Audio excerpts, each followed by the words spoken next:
back to another episode of Bad Talk with JiJi. I'm so excited to be back after a week hiatus. Had some difficulties with scheduling guests recently. But I'm so excited. If you're not following me, my personal page, follow me on Instagram, JIONNE.MC. Also follow the Bad Talk page, badtalkw.gg. And make sure if you didn't know, all of our previous episodes are now on YouTube. So if you're not, click the link in the bio and subscribe. Please subscribe. Please like. Please comment. I need engagement. So yes. And our guest is here. Oh my God, you are the most punctual guest I've had.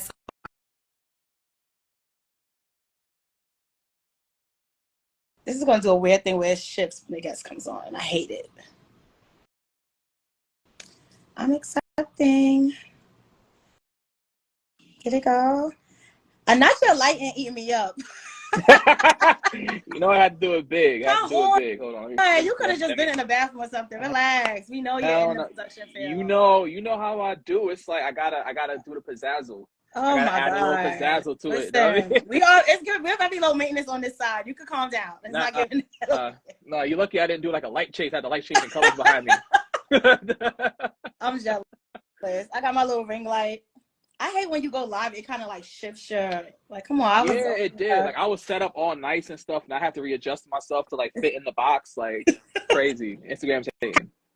Happy Friday. Thank you for coming on. I truly do appreciate it. You're, like, my first kind of production person type of guest, if that makes sense. Oh, nice. I'm glad to be the first. And thank you for having me. I'm honored that you think that I'm cool enough to have this conversation. So, listen, I make sure to like research people, and I like to tap in with people in my network who are doing great things, because when you guys blow up, I can be able to say, oh, I interviewed him first. So anybody who tries to interview him after, don't steal my questions, get your own. Just saying. Exactly. We know who did it first. All right, so first of all, Templeton, please introduce yourself and let the people know who you are, what you do, why you're the GOAT, all those great things. Why I'm the GOAT? Oh wow. So first and foremost, my name is Templeton Wright. I am a cinematographer, director of photography, based out of Brooklyn. I also am the CEO of Black Circuit Media and executive producer over at Black Circuit TV. I've been doing production for about 8-9 years now. I've been doing production on my own for about like 1.5 to 2 years. So that's me. That's what I do. Really? Only 1.5 years? Yeah. It hasn't been that long. It's crazy, right? Okay, we're gonna jump in this. So I was doing my research, and you started your journey in 2016, and you were a sound engineer. So this is gonna be like a 2-part question. Why you kind of wanted to get into production, and what made you make that shift from a sound engineer to kind of get fully enthralled in the world of production? First off, shout out to my boy Kev for hitting us up in the comments. Hey Kev, make sure you following. So I actually started engineering at around 2010, actually 2011. Okay. So it was a little while back. So I wanted to be a songwriter and a singer and all that kind of stuff. I ended up interning at Atlantic Records. Ended up not really working out the way that I wanted it to.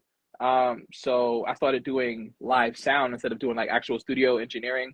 I started doing like, little concerts, wedding bands and things like that. And then actually I had got a job at the Public Hotel as one of their sound engineers.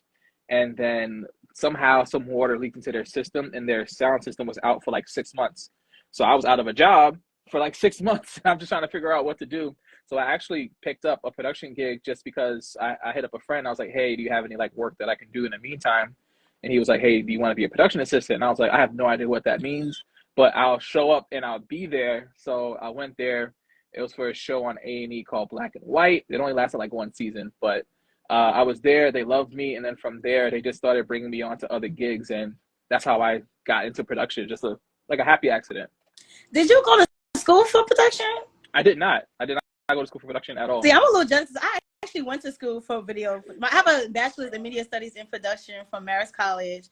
And I took like a bunch of like different classes from audio would never be my thing. Like I hated editing that. I like editing clips, but audio, absolutely not. That's not my thing. I feel like that's a whole other world in itself. So shout outs to you for that.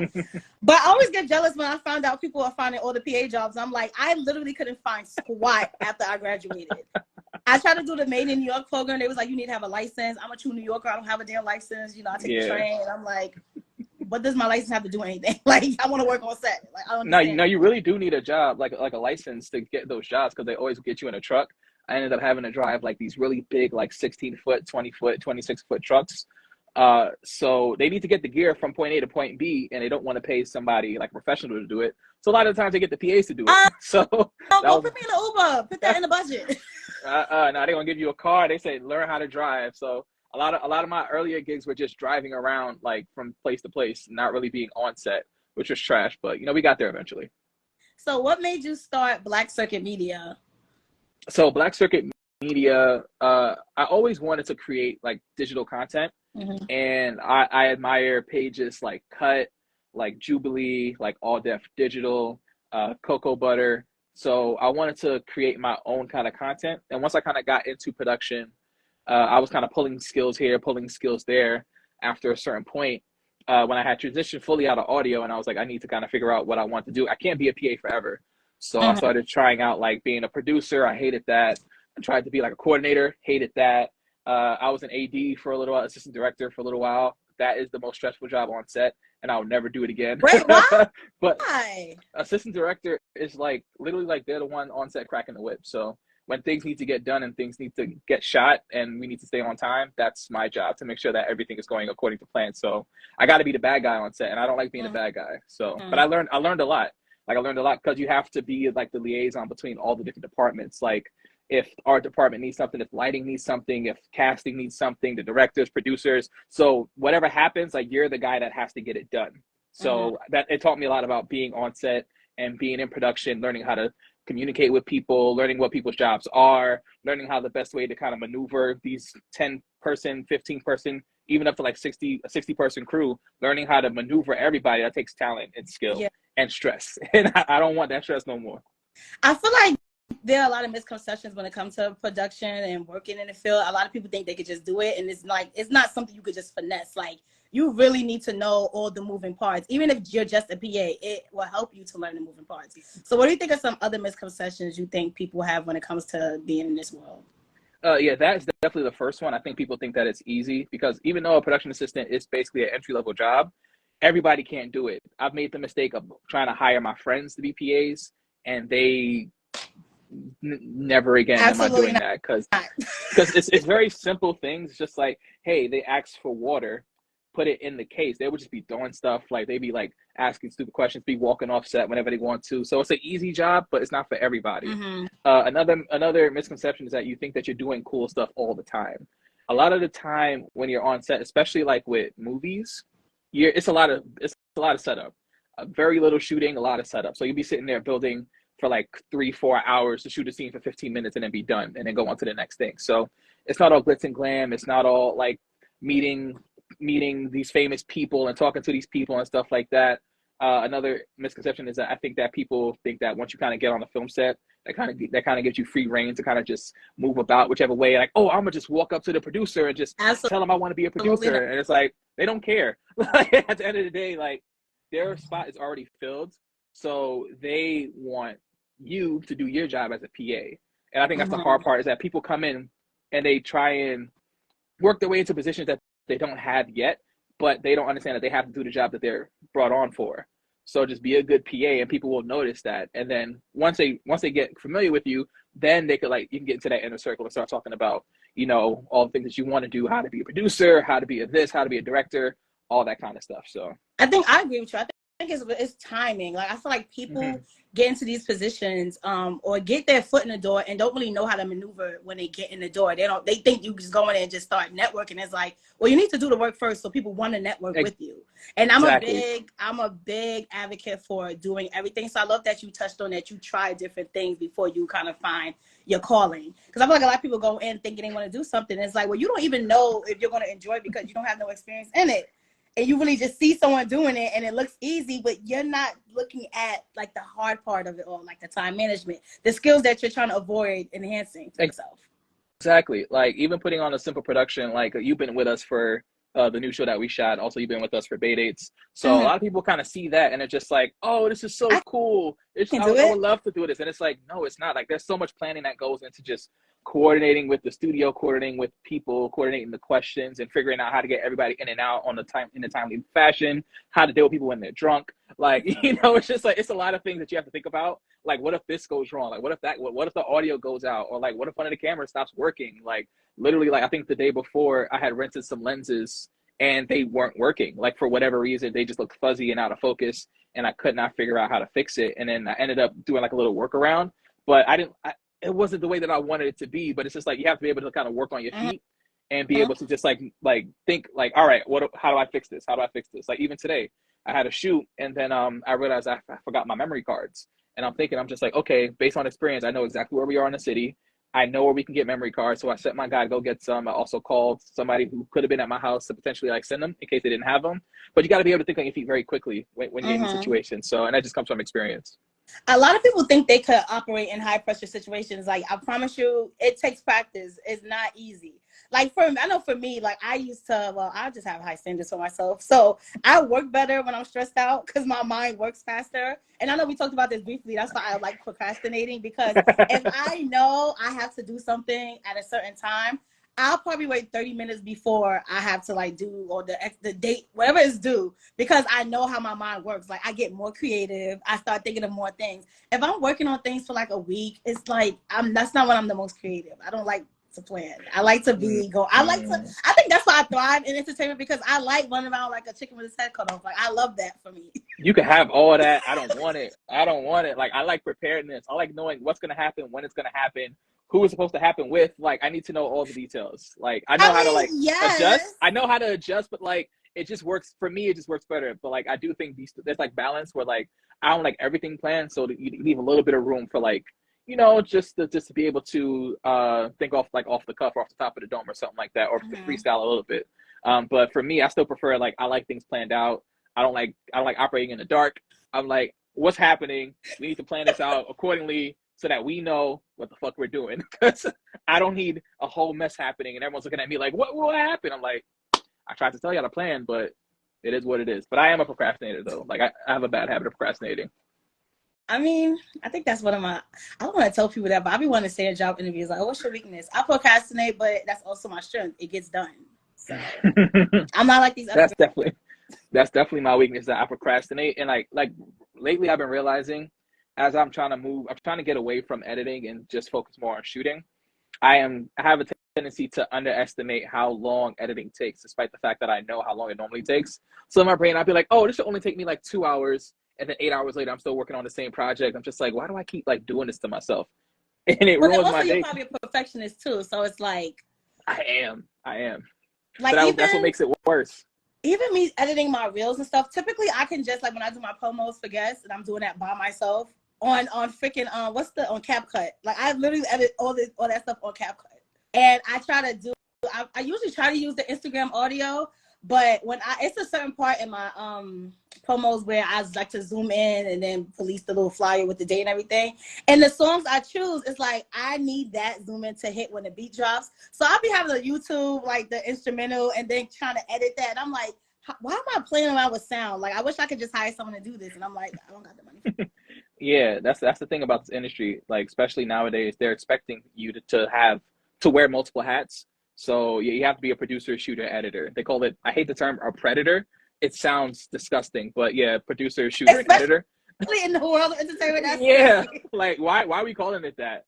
But the expectation is that you're supposed to know how to do everything, which is not really how it should work, because I think that once you kind of give one person a very specific job, it just works better that way, rather than me having to worry about booking the clients and then like worried about how it looks and worry about how the edit's going to go, where I'm going to get the music, like how I'm going to cut this for social. Like, that's a lot for like one person to do. Like, it's crazy. I do it all the time, so I know how crazy it is. I feel like that only works out for those who are like starting out though, because they're like, well, the idea is you're eager to learn, and you're like, yeah, I'll do it. Yeah, because I know when I started out, I said yes to everything. I didn't even tell them I didn't know how to do shit, but I figured it out. I'm like, that's the only way that works out. But down the line, when people start knowing who they are and what they want, they're not going to put the same energy into being everything. And they're going to be like, all right, you need to hire somebody for this. I just kind of want to focus on talent. Or I just want to focus on this part. Yeah, absolutely. Like, I think you should learn everything so that you could at least know the language.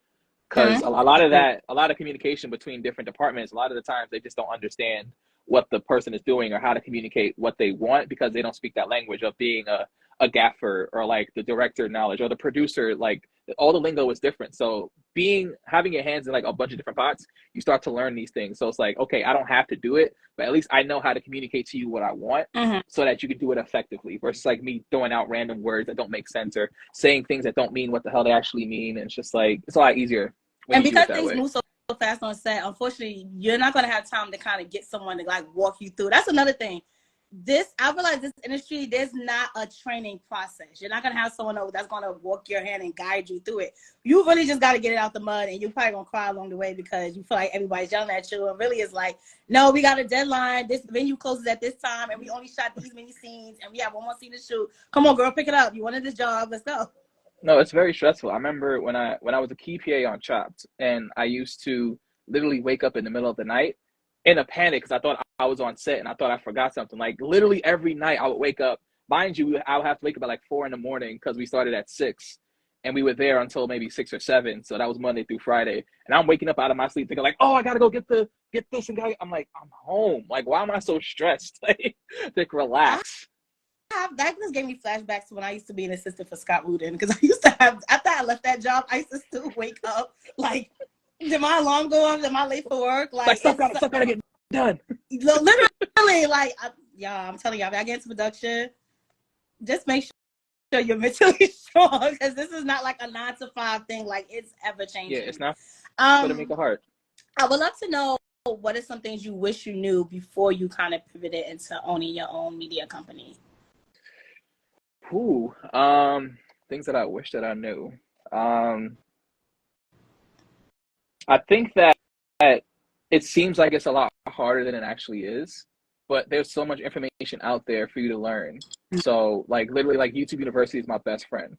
So I'll go out there and like most of the time, if there's a question, if you have a question, more than likely someone out there has had that same question and someone out there has the answer. So a lot of the times I would try and like figure it out like on my own because I would just be like, oh, I'm smart, I can figure this out. But like there are people who have done this like years before you and they already have the answer. They put it out. They've talked about it on like Facebook group chats or like Reddit. Reddit surprisingly has a lot of information. I literally was about to say Reddit. I'll be like, you could Google the craziest things and a Reddit thread will come up with everyone who has a question. I'm just like, okay, I'm not alone.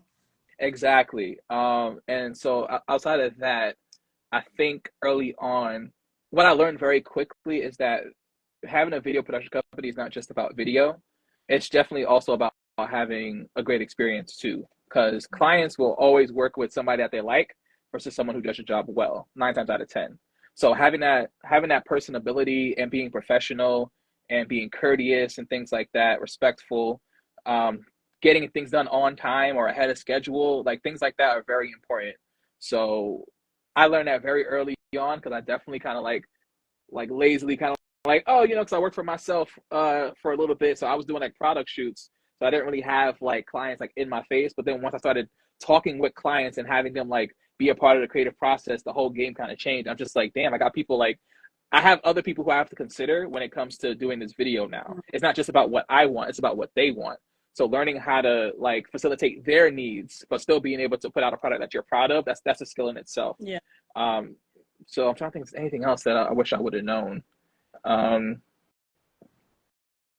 Building a team is hard. I think just working with humans in general is hard. It is so hard to get on the same page with like one human being, much less 6. Like team building is so difficult, and that's the one thing I think I've had the most difficulty with is like learning how to be an effective leader. Because like when I was an AD, a lot of the times the word that people typically associate with ADs is asshole, because they're typically the one that's always yelling at people and screaming at people because they got to get the job done. And, you know, so I'm just like, I thought for a little while that I needed to be that. So I would come on set being a bit aggressive, like kind of like talking down to the PAs and shit like that. But then I realized I was like, I don't want to facilitate that kind of energy. Like I want people to, you know, like me as a human being, you know? Yeah, it's like people have to enjoy working with you. So I realized very quickly, I'm just like, I can't have this kind of energy because it's actually just naturally just not who I am.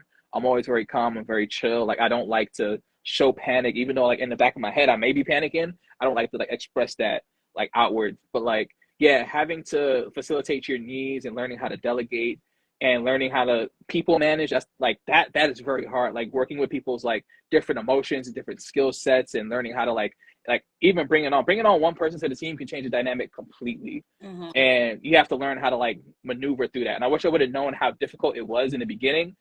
You think that because like everyone's like, oh, this is so great, yeah, let's just do it. And then like we get together and it's like, okay, for the first 2 weeks everything is amazing, and then after that it's just like, okay, little things are happening, and then it's just like, okay, how the hell did we get here, you know? So that's one thing I definitely would have wished I learned. It's like team building is hard, but it's very crucial, because once you do find that team that works for you, stick with them, Yeah. because you're gonna need that support. And if people really think it's easy as just like you said, like maybe hiring your friends or hiring people who you know that want to get into this, but people don't realize that when you're building something that's yours, you want someone to understand the vision. I have a friend right now, shout out to Penson Friction Media. He's based in Atlanta, has his company. He's actually, what's crazy is a lot of things I see people do are things he talked about since we were in college. So I've been like, you know, you're a fucking visionary. You need to get your shit out there. Mm-hmm. And one of the hardest things that I know he's been struggling for a while, which is why he just does everything himself, was trying to build a team.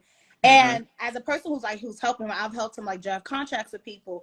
And the same kind of pattern of people just happen. Like they'll come in excited and then the energy kind of falls off. They're not being as productive and proactive. They're waiting for him to tell them what's the next move. And it's like, it's hard when you want someone who's as passionate about, especially when you're starting something. I want you as passionate about my company as I am. Like, hell, if y'all put in the work, I could give y'all a PC of this company, some equity or something, but I need y'all to love it. And it's hard doing that because if people don't see the vision, and it's hard to explain it to them if they don't see it. Yeah, that's one thing that I've changed. Like my mentality is like, I don't expect people to be as passionate as I am. Like I'm always going to be the most passionate person on set because I just love doing this. Some people, they might be there just to like, oh, I just want to see what it's like to be on set, you know, or maybe I want to gain some experience. Everybody has like whatever their motive is. My job now is to make sure that we meet somewhere in the middle. Like I'm not expecting you to be as excited as I am, but I'm expecting you to at least do this. I need this done. If you could do that, we can rock out with it. Anything else above that, great, amazing. Anything below that, you're out of here. Like I need at least here. I need you to meet me at least here. You're not gonna sit around and like try and like maneuver your way and like try and like get on these people's teams and stuff like that. And like I need help. Like you're here to help me first. I'm always more than willing to have people help themselves. I've gave plenty of people who work for me plenty of opportunities, but they've always done the work first. Like they know like, yo, Temp, I'm rocking with you. Whatever you need, I got you. And I'm like, yo, I'm good, bro. Go out there, do your thing. Like meet people, network. Like get other jobs. Like I don't want me to be your only resource of income, you know, because that's not the way that freelance works. You need to have like 5, 6, 7 different clients at a time in order to like make decent money, you know. So yeah, definitely come in and do the work. That's important. People sleep on that too when they're working with people. Like they'll go in with the intention of, oh, I'm gonna try to tap in with this person's network, and it's kind of like, why are you forcing it? If you're doing the work and a good job at it, why would this person not want to put you on and be kind of like the person introducing you to everyone? Like exactly. It makes them look good. Like this person worked with me, you know, you should tap in with them. Like, and I realize people don't, they just go into these spaces to say they were there and just to post it on Instagram. And I hate it. Yeah. I hate people getting in my job. Like, just because like, I hate it. No, like pre-COVID, I used to go to a lot of events, and I used to hate going to events because I would see the same people, and like all we would do was just like give people like links to the next event. There wasn't any real building, no really real networking. It's just a bunch of people who just wanted to be cool and say that they were here, but there wasn't any actual work being like built beyond that. So I got tired of the scene. I'm just like, yo, I'm just gonna chill, be by myself. And like I think that once I started focusing on myself and started building my own brand, I think the people are just naturally gonna notice, and they're just gonna come. So people just want to like put themselves out there and just show like, hey, I'm here, blah blah blah blah. But it's just like I think Issa Rae called it like the smelly coat syndrome, where somebody walks in and it smells like you can tell when someone comes in with a smelly coat, like they're there, like this is like, bro, like relax, like you're coming off. It's very strong. Your scent is very strong. Like get out my face, kind of thing. So versus like someone who just comes in, it's just like, you know, you just naturally having a conversation. It's just like someone else has a conversation and they ask you, oh, what do you do? And then you could like let people know like what you do. But some people just like walk into a room like, I'm gonna let every single person in this room know what I do. But not everybody else in that room cares. Right.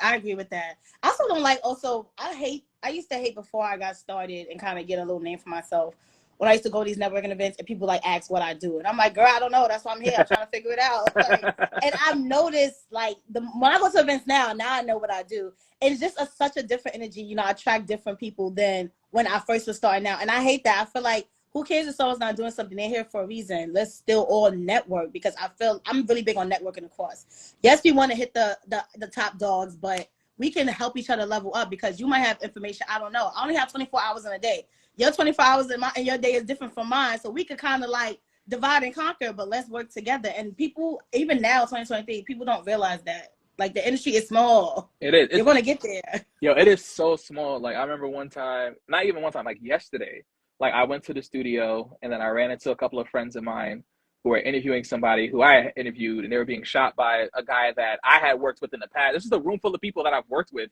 I'm just like, oh shit. Like, you just keep running into the same people over and over again. Like, once you do it, once you get to a certain level, it's just like you're always gonna see the same people over and over again. So it's like, don't rush to get to that point. It'll just happen naturally. I wish it was at BuzzFeed when I was filming with them. I worked for BuzzFeed. Yeah, I worked for BuzzFeed like one shoot and never again. Wow, I mean, we could talk about it, because I want to share some stuff. So I was going to say this because I noticed in your bio, you worked with some companies that I'm familiar with: BuzzFeed, Paramount, and Mass Appeal.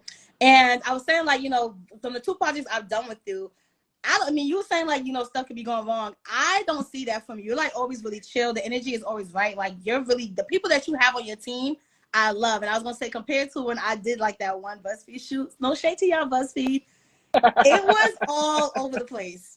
Like, the time, and I get there's a call time, but I was literally there, like, for hours doing nothing. And that's because they were running behind. And I understand it, so it didn't bother me, but it's just, you know, I had a certain standard when it came to BuzzFeed, and I was just like, why y'all act like this is your first time doing this? Like, what is going on? No, but you know what it is? It's like, again, like the positions that they have at BuzzFeed, there's not really a person there specifically to facilitate like getting the job done. Like, everyone's busy doing other things, so there's no one to kind of bring everybody together.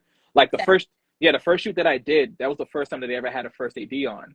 And people didn't really know what to do. They were just like, oh, wow, like, you're telling us how much time there is left until the first shot. Like, we've never had that before. I'm like, y'all need this. Like, why do y'all not know that there's 30 minutes left to the first shot? Like, why do y'all not know when lunch is? Like, why do y'all not know what's going to happen next? Like, that's crazy to me. And, like, they were just so, like, just befuddled. Like, yo, what's happening? Like, everything is running so well. And it's like, but yeah, man, it's definitely, and I try and take that wherever I go. And, like, that's something that I take pride in.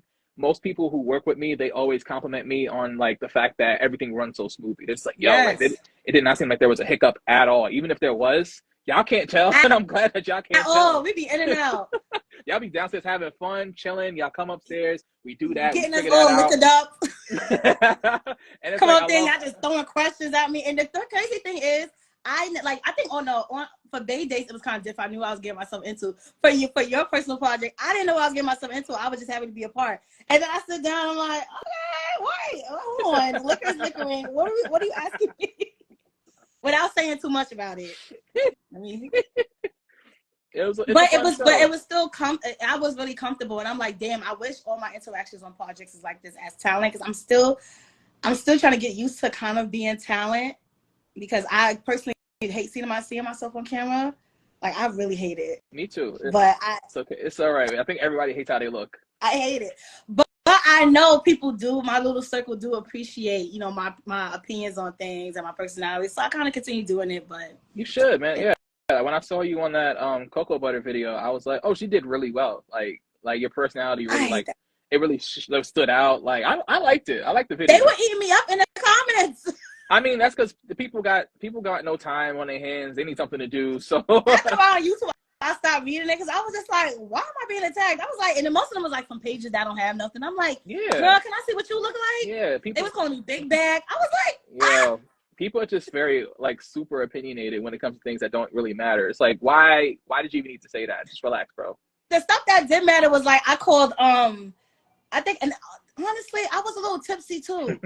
Because I was waiting for so long. Yeah. So I was like, I'm about to go take a walk and get a drink. So I came back and I forgot what I called, but because it's a Caribbean dish, and I said oxtails instead of oxtail. So people was calling me out about that, which is fine. I'm like, okay, those are the comments I want. And I called something kidney beans, and it wasn't kidney beans. It was butter beans. But it's like those comments like that. I was like, okay, it's fine. I don't mind. But it was a lot of stuff. I'm like, ew. Like, what's up? Why y'all so pressed? Yeah, people are very just hateful, and I don't understand why their intent is to like spread hate, and it's just like I don't understand that. It just like it takes way too much energy. Makes me feel bad whenever I have to spread any kind of negative or say anything negative. It's like, why? Why do you live for this? It's weird, but you know, people gonna do what they do. I would love to talk about the values of your company too, because I've noticed a lot of your content, it's not like clickbait. You're not taking a route that people usually take when they start their video companies and get into the digital space. You're not like even when you're talking about like P. Diddy's album, you're not like talking about the same stuff people are talking about, which I really appreciate. It's so refreshing because I hate following these pages and I see the same topics over and over. So I would love to know like some of the values that you want your company to kind of be known for outside of high quality production. I'm glad that you noticed because like, I really take like a lot of time to think about like, is this too like shade roomish? That's like the bar I tell my team. It's like if it's on shade room, I don't want it. Like I don't want to get into debates about like, oh, who like fought this and best fight, and I'm just like, nah, I don't want to do that. I don't want to tap dance. Like for me, I really want to like elevate. Yeah, I don't want to be like chicken and watermelon. Which was your favorite? Right. I hate shit like that. It's just like it's disgusting, or like very clickbaity stuff. Like I hate that kind of stuff. Like I feel like we have to try some other things. Like content can be entertaining, but doesn't have to be like demoralizing at the end of the day. It just feels like all the content that becomes viral is always like men bashing women, women bashing men, black people bashing white people bashing black people, like all this. Like I'm just like, bro, like can we just have some fun, entertaining content? So like that's really important to me, is to make sure that I'm not perpetuating any of like the negative stereotypes that I hate to watch, because like there has to be some kind of form of like clean, fun entertainment. So hopefully we're doing that with Culture Check. Red Light, Green Light, which is the show that you were on. It definitely pushed the boundaries, which I kind of liked, but we also kind of kept it within like a good conversation, because some people took it, you know, they did what they did with it. But some people really had like some really interesting perspectives when it came to some of the questions. So I want to introduce like conversation, because I feel like a lot of people tend to be either very hot or very cold, and there's just nothing in the middle. But there's a lot of gray area, and I really want to focus on that gray area, because a lot of times people who agree and disagree, there are certain things that they interact with. It's like, oh, okay, no, like we get along with on these points, but these is where we disagree. It's like you have to find like the balance of duality of it all. So that's what I hope to do with Black Circuit Media, and also just highlighting Black people, just making them look good, because I've been on plenty of sets where it's just like people haven't done black hair, or people haven't lit black people, and they make them look ashy and make them look terrible, and their wigs look bad, and it's just like, bro, like why are we still doing this in 2023? in 2023? I do appreciate that you do have like such a good balance, and it's super refreshing. I know my questions were very much in the middle area, because I'm like, yes or no to this. This is a depends situation. But I do like that you touched on some of the toxic stuff, but it's in a way that's not, like you said, demoralizing. It's just like just to have a conversation. But I really do appreciate that. I know your company is going to go super far, and I can't wait to be like, I interviewed them first.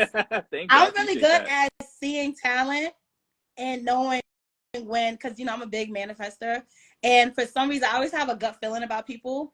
And when I see people working and doing consistent things, and I fuck with their stuff, I'm like, oh yeah, somebody's gonna pick this up. Like I see it, so that's why I'm like, let me get them now before people try to sniff around. Yeah, no, that means the world to me, you know. And like again, like as I've been doing a lot more with my own production, I hear that a lot, and it's kind of scary, because like I don't take compliments very well. So everyone that keeps telling me like, yo, this is gonna take off, this is gonna be amazing, this is gonna be this, is gonna be that, I'm like, oh my god, why do y'all believe in me so much? I don't understand. Look how fast your YouTube is growing though. Like every time I wake up in the morning, you posted some certificate, I'm like, god damn. I mean, I'm proud. Like I work so hard for it, so of course I want to showcase. Sometimes I'm like, is it like, am I doing this too much? You know? No. Like, and a part of me in my head is still like, I still think that there's so much more to go. Like, I still haven't cracked the numbers that I want to crack yet. Like, one of our episodes is close to 1,000.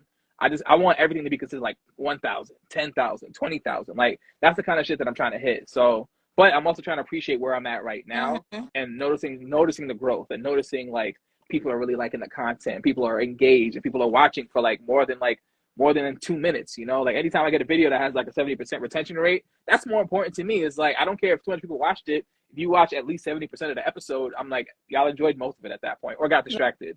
versus Right. like this content that like it gets hot very quickly, and then like within the first 30 seconds, people will just click off, and it's just like, I don't want to create content like that, you know? I think when you're in the creative process of this, because I have the same problem too. When you have goals or you're like super focused, you have tunnel vision, you don't look at the small wins. And people outside of you looking at you doing these things, you know, they think highly of you because number one, you're accessible. So it's like, oh my God, I know someone who's doing great things. Especially if it's a world that, you know, they can't really tap into because, you know, they don't really have the skill set or they're not interested. So I think for us as creators, we do have to work on kind of celebrating the small wins and just giving ourselves grace, taking a break when you can. Like, I know I'm like a workaholic and I don't need to be. I think it's unnecessary at this point. And I was talking about this the other day. Like, I need to really sit down and be intentional when I'm doing things. Sometimes I'll be saying yes just to say yes, just to say I worked it, or just for the experience. Oh, I've never done this before. Let me just say yes to this. So I feel like as creators, we do have to, you know, give each other grace and kind of just take a step back and see, like you said, look how far we come. Yeah. And you know, it's funny that you mentioned, like you were saying that you're a workaholic, because I struggle with that a lot, because my whole day consists of work for the most part. And I sometimes I like look around and I ask people, like most people tell me like, oh, you need to relax, like, oh, you need to just like, you know, take it easy. And in my head I'm like, no, I don't want to. Like, I legit, like, I want to work, I want to get to where I want to get to.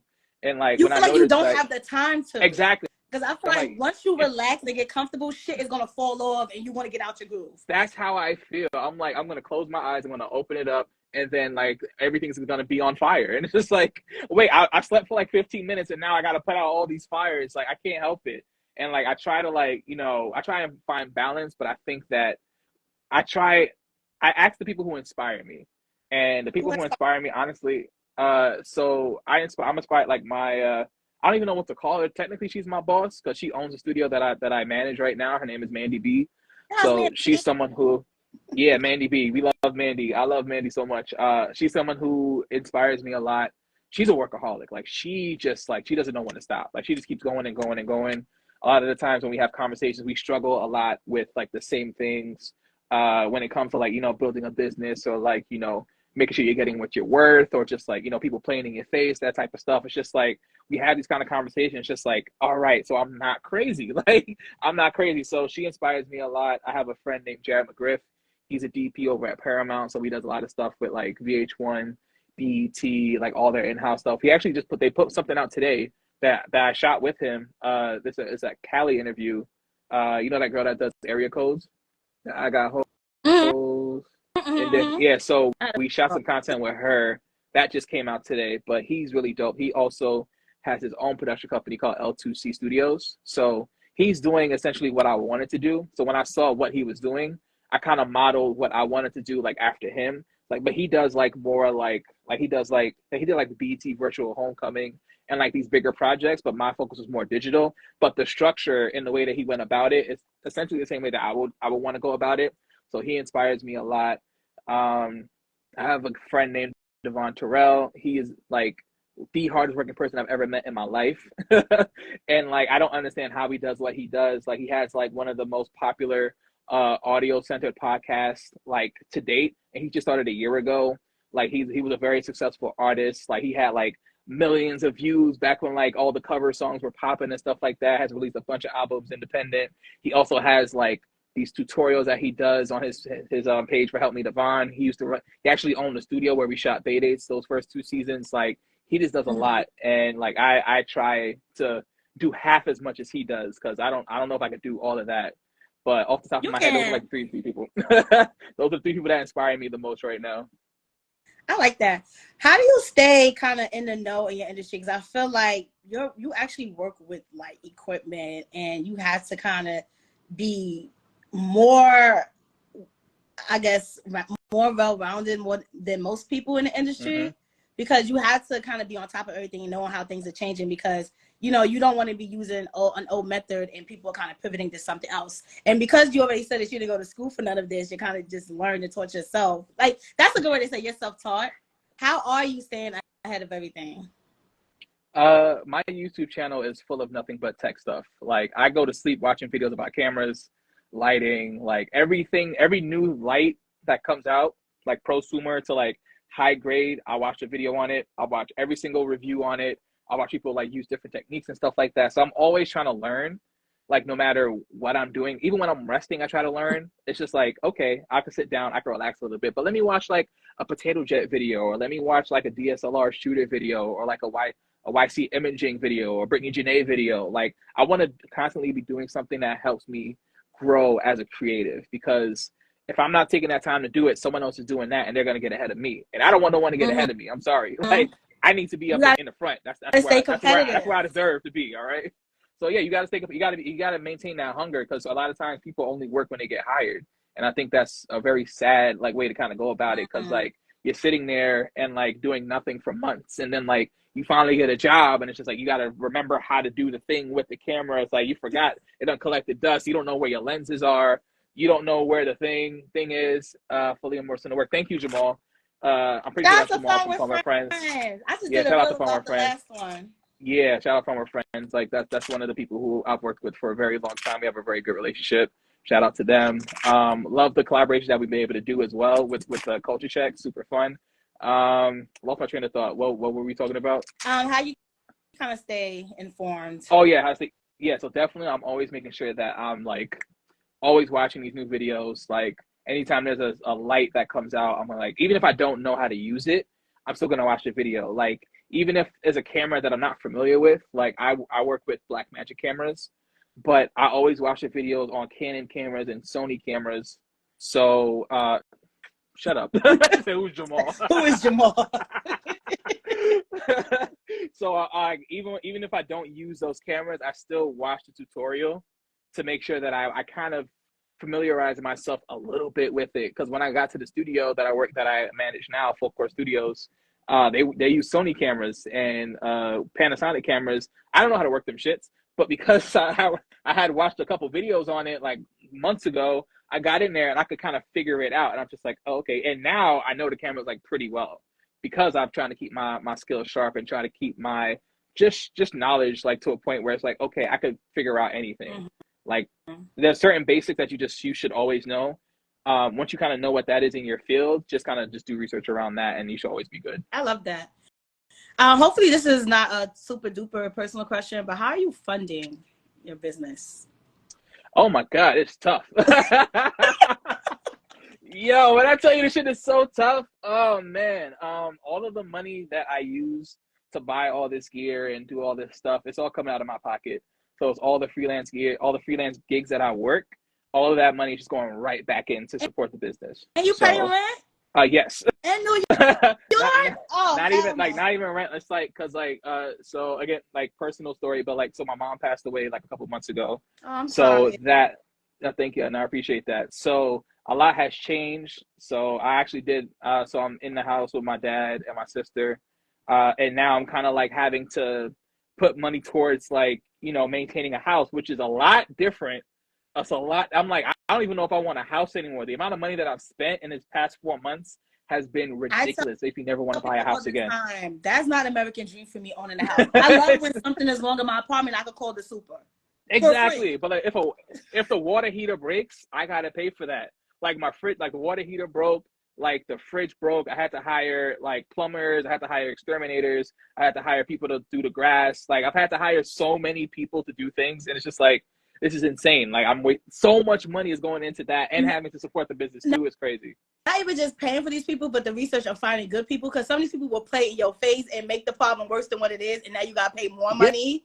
Yeah, exactly. I don't want to deal with that. Yo, it's so mad stress. Hats off to you. I'm trying, man. I'm trying. I'm just glad that I'm at a place where I can like make enough money to where like it's not a struggle. Like I wish I could make more, and that's always gonna come, because like I remember what you said like previously. You were saying like you were saying yes to everything, and early in my career I was also saying yes to everything because it was a great opportunity, because it was like, oh, I never did this before, not realizing how much work goes into something simple. Like you think that, oh, I'm just gonna go here and shoot this real quick and edit it real quick. It's never that simple. It's always gonna take way more time than you think it is, and half the time people aren't gonna pay you what you even deserve to get paid in the first place, especially when you're starting out. So it's hard to find that balance, but like I definitely had to like work through the mud and do these like, these gigs that I didn't want to do just because I'm like, I know there's a light at the end of the tunnel, And now I'm at a place where I can happily say no to gigs that I just don't even want to do. And like that bar is just getting like higher and higher. Because even the gig I did yesterday, it was a decent paying gig. Like I went there, it was like a puppy bowl. There was like dogs that were being featured in an exhibit, and they were all like these rich, pompous dogs that had on designer clothes. And like just like I was like, what is happening? Like this dog was like featured in Victoria's Secret. This dog was featured in like Calvin Klein and stuff like that. And I'm sitting there and I'm shooting it, and I'm just like, I don't want to be here. So, but it took me being there to realize, like, yo, I don't want to do this. So, like, now I'm realizing that, like, all right, that bar is definitely getting higher. Because, like, before, I would have just taken the job and would have been happy with the money, which was cool. Again, it was a 4-figure job. So, like, again, it's gonna pay for like a good amount of things, but I don't want to do it. I don't want to be there. This is not my ministry. This is not the things that I could see myself making for the long run. I don't care about any of these dogs. I don't care about any of these celebrities. Like, I don't care. So it's like, I want to make sure that I'm constantly doing jobs that I care about, to the point where it's like, if I get paid a little less than what I want, I don't care. Because like the fact that I want to make it, that's also payment for me. It's like being able to make content that I really want to make. I love that.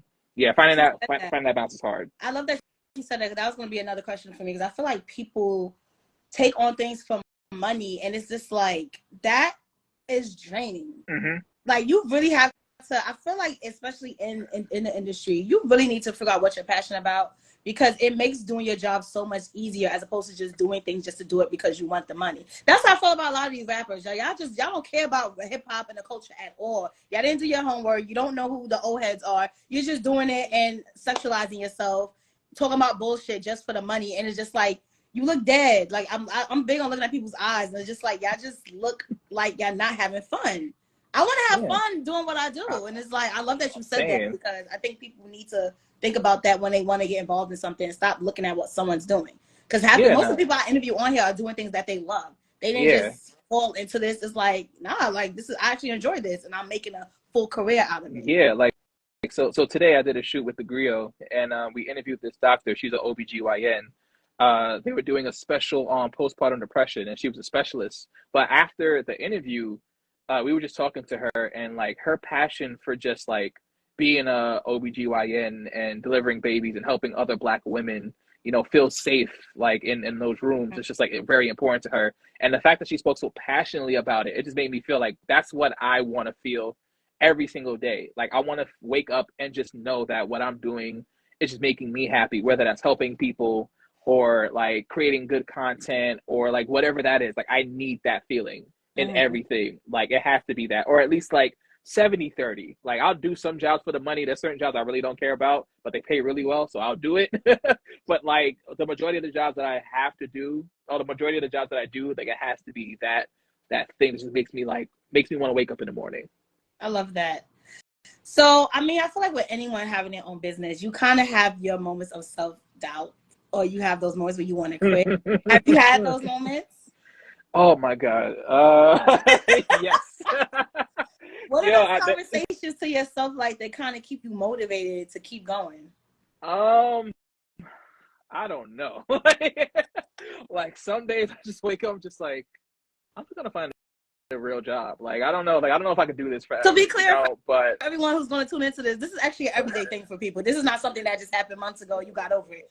People do continue to have these type of feelings. No, not for real. I think that like one of the things that like prevented me from doing that is making sure I'm taking the right kind of jobs. Because if you keep doing those same jobs or shitty jobs that pay well, you're not going to want to do it. It's not going to inspire you. Like, there was a point in time where every single job that I did not care about. So I grabbed my camera, I walked around, and I started asking random people, can I shoot a video of you? And I had like some dancers, I grabbed like a model and stuff like that. And that just, it inspired me and it kept me going. So finding those little pockets of inspiration to make sure that you stay motivated is very important, because if you kind of let your thoughts, for me, like my brain is always moving. And if it's not moving up, it's moving down. So like, I got to keep the trajectory going upwards, because I can easily start going to like, yo, this person shoots better than me. I'm never gonna get to this level. My God, I'm not gonna do that.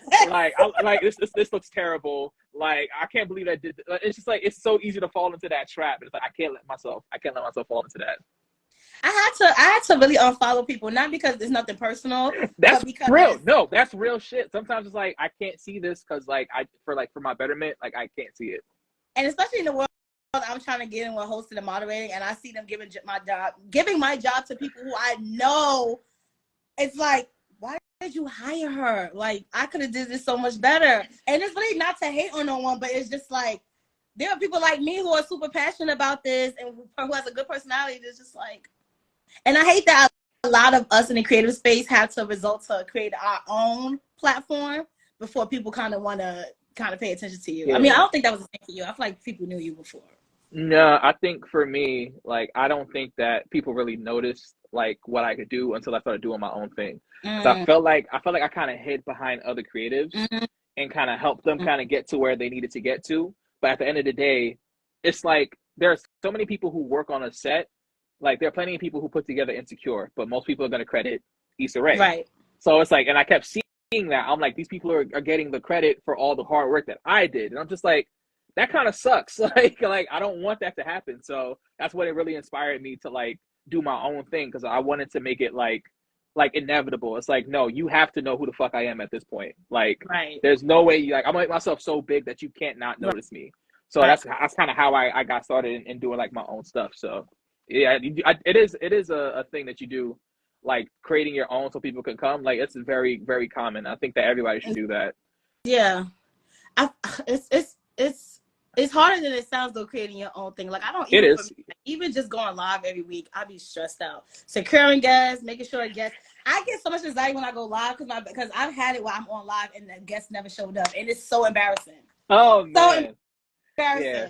And it's like, it makes me want to pivot and like not do the live format anymore. But the reason I'm doing it is because as my page grows, like, I've noticed that I'm fortunate enough where I can go to conferences and speak to people and get the gems I need to motivate me.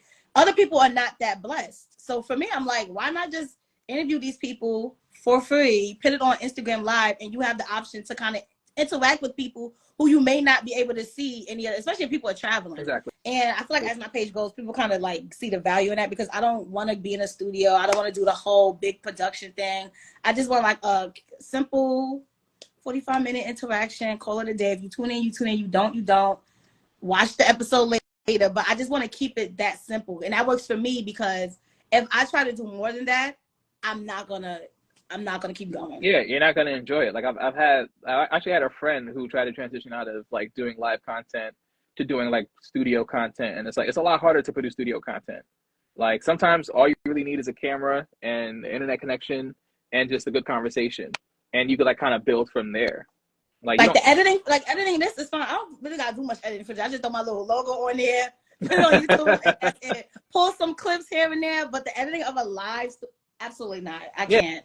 Anything that stresses me out, I'm not going to be consistent with. I'm gonna just be like, no. Listen, I'll barely be scraping by with these like edits for Culture Check. Like, sometimes I'm editing it, like it comes out at noon. I'm editing at 10 a.m. Like, I gotta get this done. So it's a struggle. Like, it's a lot of things that go into like making that show.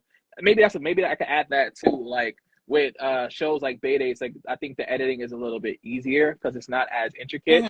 But with Culture Check, I gotta pull scores, so I gotta keep tabs on that. I gotta pull graphics. I gotta make things move and animate and all this stuff, and that stuff takes time. So it takes me a lot longer to edit Culture Check versus like other shows.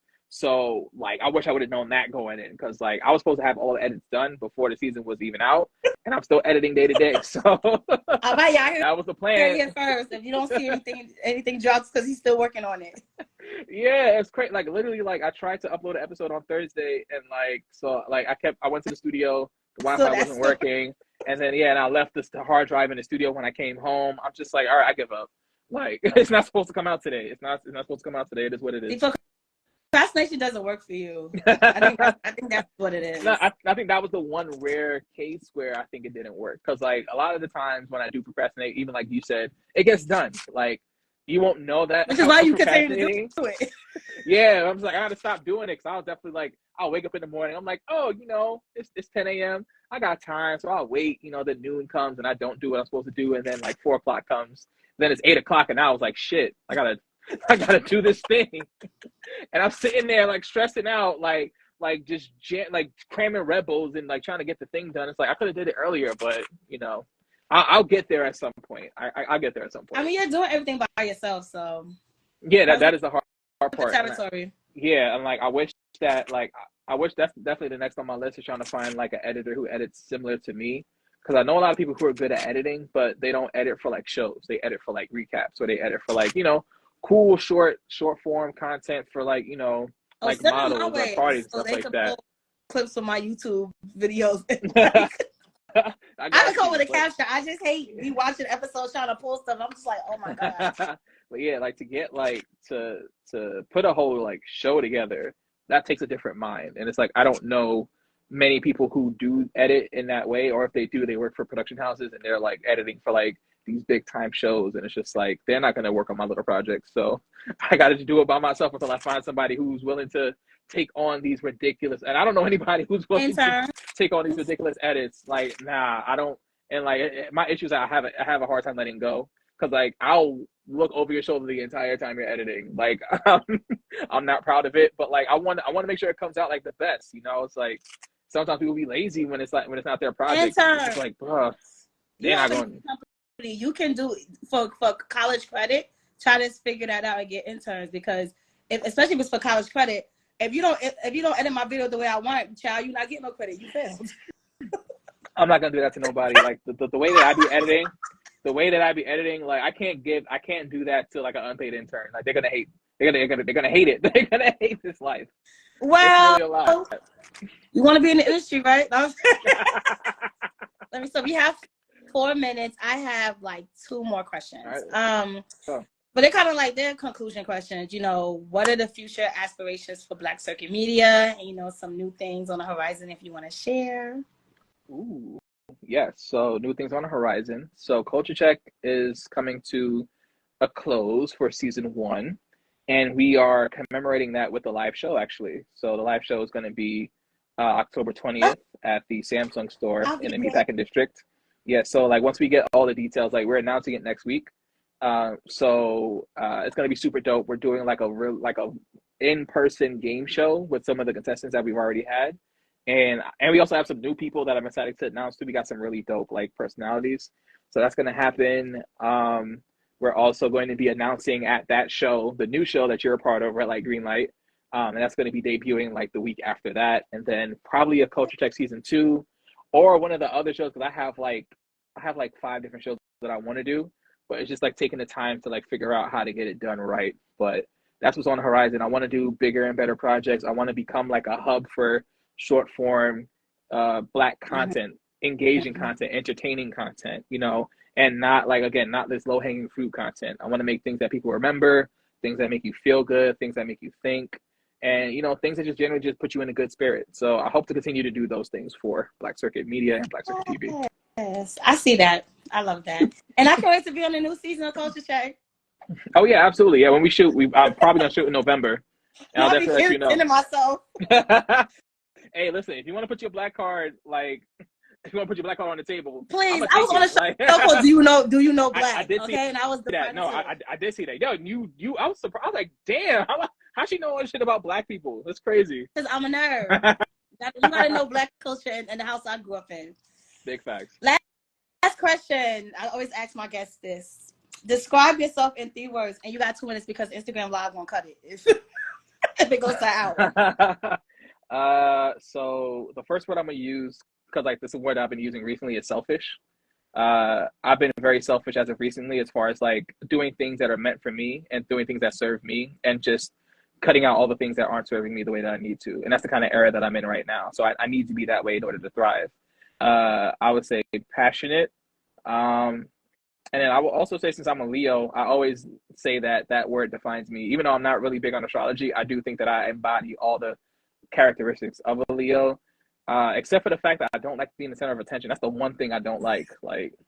But everything else, like being hard-headed, being passionate, like emotional, like all those things, all of that. But you know, I knew you were a fire sign. I knew it. Even though I'm calm and cool and collected, I knew it. The work ethic, I know, because I'm an Aries, so I was like, yeah, he's one of them, either Leo, Sagittarius. But Oh, we got 1 minute. Well, thank you, Templeton. I appreciate you so much. I can't wait to see what you have coming up, and I can't wait to be a part of it. I think you're super dope, and I wish you nothing but more blessings, more money, more growth, all of the above. I appreciate that. Thank you, and shout out to you for even doing Basketball with JiJi. It's just like super dope. Glad to be a part of this, and I can't wait to see what you do with the platform as well. Thank you. Have a good night. No, you too. Take care. Bye.